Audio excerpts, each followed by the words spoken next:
चला आता शेवगाच्या शेंगा बनवूया पीठ घालून।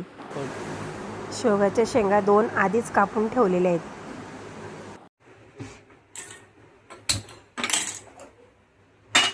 एक पातेली ठेवली, त्याच्यात 1 ग्लास पाणी 2 शेंगांना,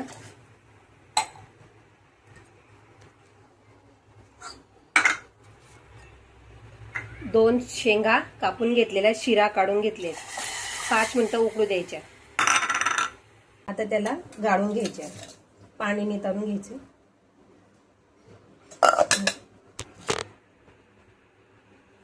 आता आपण कढई घेऊया। स्टीलची कढईमध्ये पीठ चिटकतं आणि पितळीची आहे ती एकदम चांगली आहे, आणि त्याच्यापेक्षा लोखंडाच्या कढईत जर शेंगा केल्या तर एकदम अतिउत्तम, म्हणजे पीठ खाली वरती परतायला एकदम छान कुरकुरीत पीठ होतं। म्हणून आपण लोखंडाची कढई ठेवूया, त्याच्यावर शेवग्यांची भाजी पीठ घालून बेसन घालून बनवायची। आता आपण थोडं तेल घालूया कढईमध्ये, तर साधारण 2 चमचे 2 शेंगांसाठी। थोडीशी मोहरी, अर्धा चमचा जिरं, थोडीशी हळद, जाड बारीक कुटलेलं लसूण, जास्त जाडवायचं नाही, लगेच शिजवलेल्या शेंगा,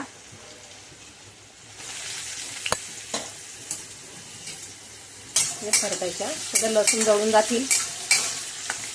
कमी आचेवर, कमी आच करायचा,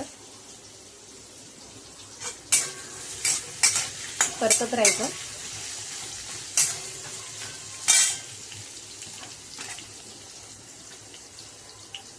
थोडंसं चवीनुसार तिखट, तुम्हाला किती आवडतं त्याप्रमाणे, आम्ही थोडं तिखट खातो।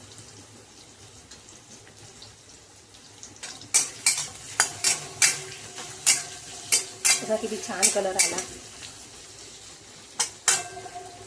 आणि जाडसर लसूण काढून टाकलेत ना तर पिठातली जी चव मस्त लागते।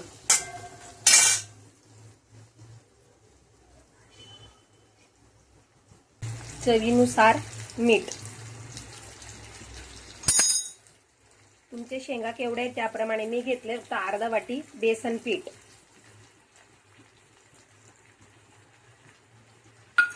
चांगलं परतायचं कमी गॅस करून,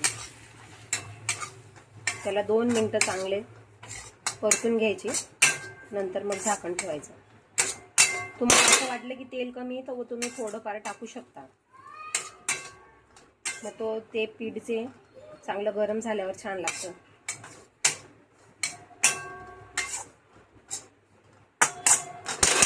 मी थोडं तेल घालते, कमी मला वाटलं म्हणून, तुम्ही घालू शकता।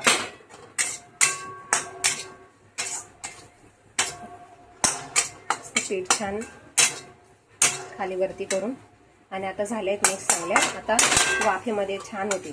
आता थोडं 3 मिनिटं फक्त शेंगा शिजवले जे 3 मिनिटं पीठ मस्त कुरकुरीत होईल, नंतर गॅस बंद करून द्यायचं।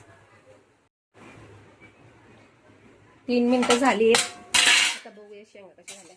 पीठ मस्त खुसखुशीत एकदम छान भाजलं गेलंय। आता याच्यात मस्त कोथिंबीर आपण अशी टाकूया, आणि वरण भात बनवला ना तर ही भाजी एकदम छान असते त्याच्याबरोबर। तेव्हा अशी पण तुम्ही चपातीबरोबर खाऊ शकतात।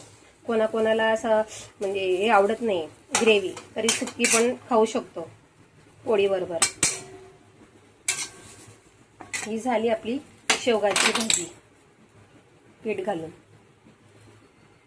झाला पूर्ण स्वयंपाक, वरण भात शेंगा चपाती।